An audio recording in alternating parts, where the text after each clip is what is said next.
अपने दो बच्चे पिंकी और चीकू के साथ एक छोटे से घर में रहते थे। घनश्याम सेठ धनीराम के यहाँ खेतों में मजदूरी का काम करता था और लता गांव के एक बंगले में खाना और साफ सफाई का काम करती थीं। दोनों पति पत्नी खूब मेहनत और मशक्कत करके अपने और अपने बच्चों का पेट भरते थे। यूं तो हमेशा ही गर्मी के समय 40 डिग्री तक तापमान चला जाता था, लेकिन इस साल तापमान बहुत ज्यादा बढ़ गया था, जिस वजह से बसंतपुर गांव के लोग बहुत ज्यादा परेशान थे। दिन हो या रात हो, लोग गर्मी से बेहाल थे। इस साल तो बहुत ज्यादा गर्मी पड़ी है। इतनी कड़ी धूप में काम करना बहुत मुश्किल हो गया है। घर से निकलते ही पसीना बारिश की तरह टपकने लगता है। इतनी भारी गर्मी में तो काम पर भी जाने का मन नहीं करता। न जाने इस साल की गर्मी कैसे कटेगी। चलो अच्छा, मैं काम पर जाता हूँ, वरना सेठ गुस्सा करेंगे। घनश्याम मजदूरी पर चला जाता है। पिंकी और चिंकी एक सरकारी स्कूल में पढ़ते थे। लता पिंकी और चिंकी को स्कूल छोड़कर काम पर चली जाती है। उस बंगले में मालकिन हेमलता और मालिक रामचंद्र अपने दो बच्चे टीना और शिवम के साथ रहते थे। अरे लता, आ गई तू। अब चल जल्दी से सारे काम निपटा लो। पता है ना शिवम की बर्थडे पार्टी है, तो सारे काम 4 बजे से पहले ही हो जाने चाहिए। और हाँ, इसके बाद तुम घर सजाने में भी मेरी मदद करोगी, ठीक है? ठीक है मालकिन, मैं पहले जाकर घर के सारे काम निपटा लेती हूँ। इसके बाद घर को सजाने में मैं आपकी मदद करूँगी।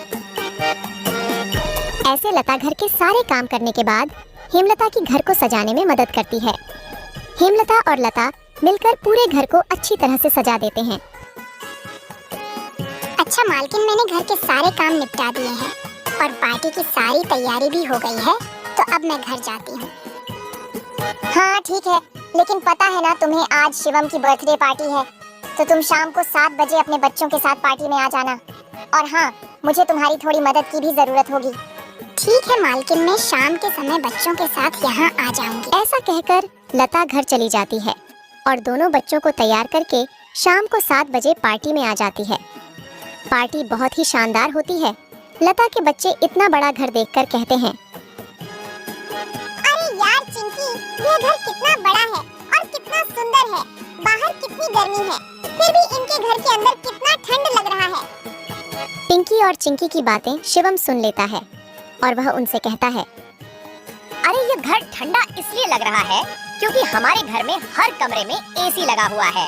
ओह, मतलब कि एसी लगाने से घर बहुत ठंडा हो जाता है। दीदी, हम भी अपने पिताजी को अपने घर में एसी लगाने के लिए बोलते हैं ना, हमारे घर में भी बहुत ठंडा लगेगा। चलो बच्चों, इधर आओ, केक काटने का टाइम हो गया है। जब केक काटने लगता है तो पिंकी और चिंकी एसी की ठंडी ठंडी हवा खाते खाते शिवम के कमरे की तरफ चले जाते हैं और शिवम के कमरे के बाहर खड़े होकर एसी की ठंडी ठंडी हवा का मजा लेने लगते हैं। एसी की ठंडी ठंडी हवा खाते खाते वह दोनों कमरे के अंदर चले जाते हैं।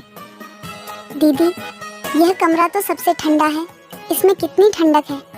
और दीदी, ये देखो, यह बिस्तर कितना सुंदर है, बिल्कुल मखमल जैसा।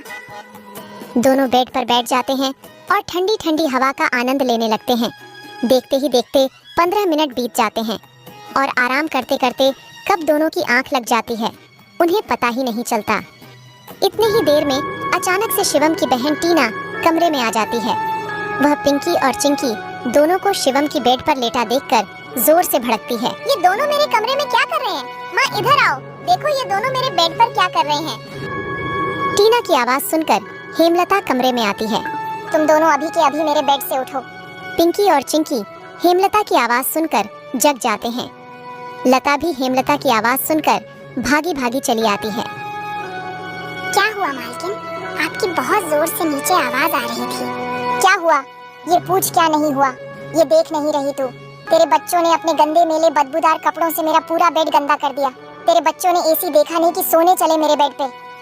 हद होती है यार। मैं तो तेरे बच्चों को इसलिए बुलाया था कि इनका भी थोड़ा मन लग जाएगा। इन्होंने कभी ऐसी पार्टी लाइफ में देखी नहीं होगी, ये भी देख लेंगे। पर ये तो अपनी औकात ही भूल गए। ये हमारा घर है, कोई धर्मशाला नहीं कि कोई भी भिखारी हमारे कमरे में आ जाएगा और आकर के सो जाएगा। तू अभी के अभी अपने बच्चों को लेकर निकल यहाँ से। और हाँ, कल से काम पर भी आने की जरूरत नहीं है। मालकिन ऐसा मत करो, मेरी बात तो सुनो। बच्चे नादान हैं। मैं वादा करती हूँ आगे से ऐसा दोबारा नहीं होगा। ये मेरी आखिरी भूल समझकर माफ कर दीजिए मालकिन। मुझे काम से मत निकालिए मालकिन। इस काम के सहारे तो मेरा घर चल रहा है। ये तेरी सर दर्द है। अब तू यहाँ पर काम नहीं कर सकती। अब तू अपने बच्चों को ले और यहाँ से निकाल। हेमलता लता और उसके बच्चों को घर से बाहर निकाल देती है और आगे से काम पर आने को भी मना कर देती है। अब लता के पास कोई काम नहीं था। घर का सारा भार अब घनश्याम के कंधों पर आ गया था। हे भगवान, आज तो खाना बनाने के लिए आटा भी नहीं है। अब मैं आटा कहाँ से लाऊं? मेरे पास तो अब और पैसे भी नहीं है। और जो तनख्वाह घनश्याम जी को मिली थी वह सब घर खर्चे में खत्म हो गई। मेरा क्या है, मैं तो पानी पीकर भी सो जाऊंगी, पर बच्चों को क्या? भूखे पेट इन्हें नींद कैसे आएगी? आ गए आप, घर में राशन खत्म हो गया है। आज खाने में कुछ नहीं बना है। कोई बात नहीं, खाना आज मैं अपने साथ लेकर आया हूँ। सेठ जी के यहाँ पर आज दावत थी तो उन्होंने कुछ खाना बच्चों के लिए भी भिजवा दिया है। ऐसे उस रात तो वह सभी खाना खाकर सो जाते हैं। अगली सुबह लता फिर से अपनी मालकिन हेमलता के घर जाती है और उससे थोड़े पैसे उधार मांगती है। मालकिन, मेरे घर में खाने के लिए एक अनाज का दाना भी नहीं है। कृपया आप मुझे थोड़े से पैसे उधार दे दीजिए। तुझे देने के लिए मेरे पास कोई पैसे वैसे नहीं है। मैंने तुझे पहले ही काम से निकाल दिया था, फिर तेरी यहाँ आने की हिम्मत कैसे हुई? जा निकल यहाँ से और आइंदा यहाँ पर अपनी शक्ल मत दिखाइयो। हेमलता की कड़वी बातें सुनकर लता घर वापस जाने लगती है। तभी उसे रास्ते में एक पोस्टर दिखाई देता है। उस पोस्टर को देखकर लता वहीं रुक जाती है। पकोड़े बनाने वाले की जरूरत है। अधिक जानकारी के लिए इस दिए गए नंबर पर कॉल करें। पकोड़े बनाने तो मुझे आता है। अगर यहाँ मेरी नौकरी लग जाए तो घर का खर्च चलाने के लिए कुछ पैसे आ जाएंगे। ऐसा सोचकर लता उस पते पर पहुँच जाती है।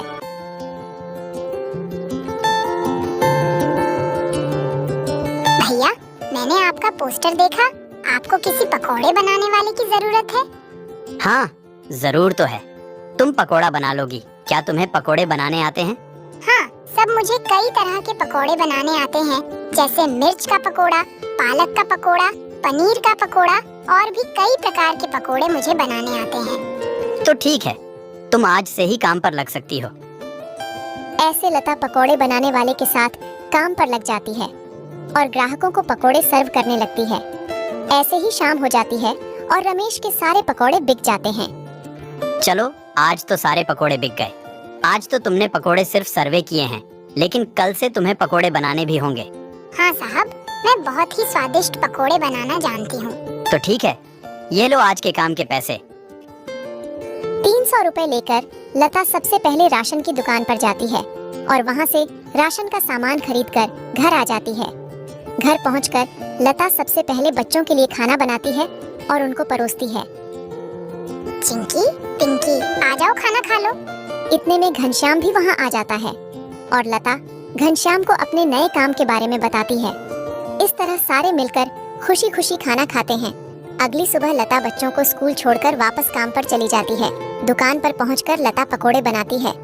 लता के बने हुए पकोड़े ग्राहकों को बहुत पसंद आते हैं।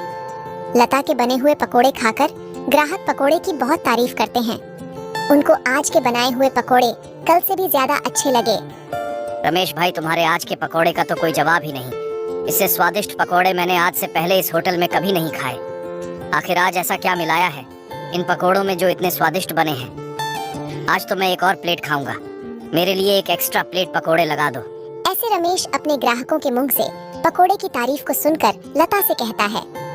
लता, तुम्हारे हाथ में तो जादू है। तुम्हारे हाथों के बने पकोड़े खाकर ग्राहक एक एक एक्स्ट्रा प्लेट पकोड़े खा रहे हैं। तुमने तो कमाल ही कर दिया। आखिर ऐसा क्या मिलाया है इन पकोड़े में जो ग्राहक इतनी तारीफ कर रहे हैं? साहब जी, कुछ खास नहीं मिलाया है, बस थोड़े से नमक मिर्च मसाले बराबर मात्रा में डाले हैं, बस। ऐसे रमेश के आज के पकोड़े बहुत जल्द ही खत्म हो जाते हैं। आज तो पकोड़े बहुत जल्द ही खत्म हो गए। कल से हमें और ज्यादा से ज्यादा पकोड़े बनाने होंगे। और हाँ, अब हमारी पकौड़ों की सेल और ज्यादा अच्छी होने लगी है, इसलिए कल मैं दुकान में एसी लगवा रहा हूँ। इससे ग्राहक भी एसी की ठंडी ठंडी हवा में पकोड़ों का मजा लेंगे। और हमारे पकोड़े की सेल और ज्यादा बढ़ेगी। तुम क्या कहती हो? साहब, विचार तो बहुत अच्छा है। अगले दिन रमेश अपनी दुकान में एसी लगवा लेता है और जैसा उसने सोचा था वैसा ही हुआ। एसी लगने के बाद रमेश के दुकान पर ग्राहकों की संख्या बढ़ जाती है। ग्राहक ठंडी ठंडी हवा में बैठकर पकोड़े खाने का आनंद उठाते हैं। ऐसे रमेश के आज भी सारे पकोड़े बहुत जल्द ही बिक जाते हैं। शाम के समय जब लता घर वापस आती है और वह चिंकी और पिंकी को आपस में बातें करते हुए सुनती है। दीदी, उस दिन पार्टी में कितना मजा आ रहा था ना। कहाँ हम उस दिन एसी की ठंडी ठंडी हवा खा रहे थे और कहाँ आज हम इतनी गर्मी में बैठे हैं। काश हमारे घर में भी एसी होती तो हम भी अभी एसी की ठंडी ठंडी हवा खा रहे होते। इतने में लता अंदर आ जाती है। अरे चिंकी और पिंकी, तुम दोनों क्या कर रहे हो? तुम दोनों ने अपने स्कूल का होमवर्क किया? चलो जल्दी से अपना अपना होमवर्क कर लो। मैं खाना बनाने जा रही हूँ। इसके बाद खाना खाकर जल्दी सो जाना। कल तुम्हें सुबह उठकर स्कूल भी तो जाना है ना? ठीक है माँ, हम स्कूल का काम करके आते हैं। ऐसे दिन बीतते जाते हैं और लता के हालात पहले से ठीक होते जाते हैं। ऐसे ही एक दिन सुबह लता काम पर जा रही होती है, तभी उसे भंगार की एक दुकान दिखती है। उसे दुकान पर कई सारे सामान थे, जैसे कूलर, पंखा, फ्रिज, एसी इत्यादि। लता का ध्यान उस दुकान में रखे पुराने एसी की तरफ जाता है। वह उसे बहुत पसंद आता है। वह उस दुकानदार से बोलती है, भैया, ये एसी का क्या दाम है? मात्र 10,000 रुपए की है। 10,000? ये तो बहुत ज्यादा है। ज्यादा नहीं, ये तो बहुत कम है। ये सेकंड हैंड एसी है। अगर नई एसी खरीदने जाओगी तो 30,000 से कम की नहीं आएगी। अच्छा ठीक है, पर ये सही से तो चलती है ना? हाँ, बिल्कुल सही से चलती है। अगर 6 महीने से पहले ये एसी बंद हो जाती है तो इसकी सारी रिपेयरिंग की सर्विस बिल्कुल फ्री होगी। ठीक है, लेकिन इसका सही दाम लगाओ।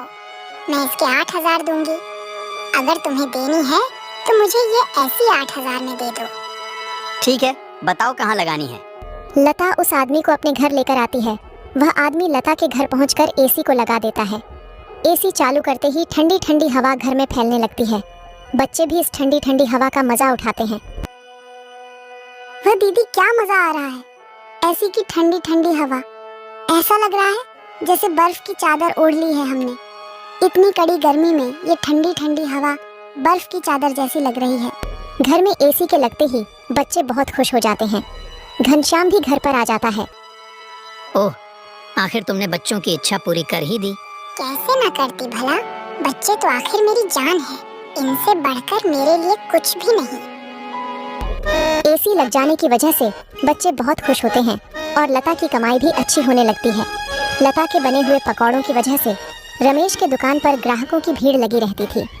इससे रमेश खुश होकर लता की तनख्वाह बढ़ा देता है। थोड़े दिन बाद घनश्याम भी सेठ धनीराम के यहाँ मजदूरी छोड़कर लता के साथ पकोड़े बनाने लगता है। दोनों को रमेश काफी अच्छी सैलरी देता था, जिससे उनका घर खर्च काफी आसानी से चल जाता था। बच्चे पूरी गर्मी एसी की ठंडी ठंडी हवा में गुजरते हैं और इस तरह वह लोग अपना जीवन खुशी खुशी जीने लगते हैं।